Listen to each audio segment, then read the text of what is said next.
રવાપર ચોકડી ઉપર ખૂબ મોટો ટ્રાફિક અત્યારે થઈ રહ્યો છે। એના માટે તંત્ર અને ટ્રાફિક શાખા જાગે।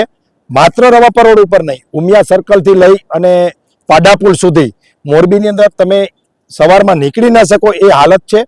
કચ્છ હાઈવેથી લઈ અને પીપળી રોડ અને સામાકાંઠો, એટલે કે આખી મોરબી સવારમાં ટ્રાફિક અને દરેક લોકો આ સમસ્યાથી પીલાય છે। તો એક મોટો પ્લાન મોરબી પોલીસ બનાવે અને જે રીતે ટ્રાફિક બ્રિગેડ અને ટ્રાફિક જવાનો ડ્યુટી કરે છે એમાં પણ સમય વધારવાની જરૂર છે। કારણ કે મોરબીમાં સિરામિક ઉદ્યોગના કારણે ઉદ્યોગપતિઓ ખૂબ વહેલા આ ધંધા ઉપર જતા હોય છે। એના કારણે સવારમાં 7:30થી સ્કૂલ, કોલેજ અને ઉદ્યોગપતિઓ, તો 7:30થી જ જો ટ્રાફિક બ્રિગેડના જવાનો ત્યાં ડ્યુટી કરે તો ટ્રાફિકમાં કંઈક શાંતિ થાય એમ છે। બાકી 9 વાગે ડ્યુટી ઉપર લાગે તો સ્વાભાવિક છે કે ટ્રાફિકની સમસ્યા રહેવાની છે।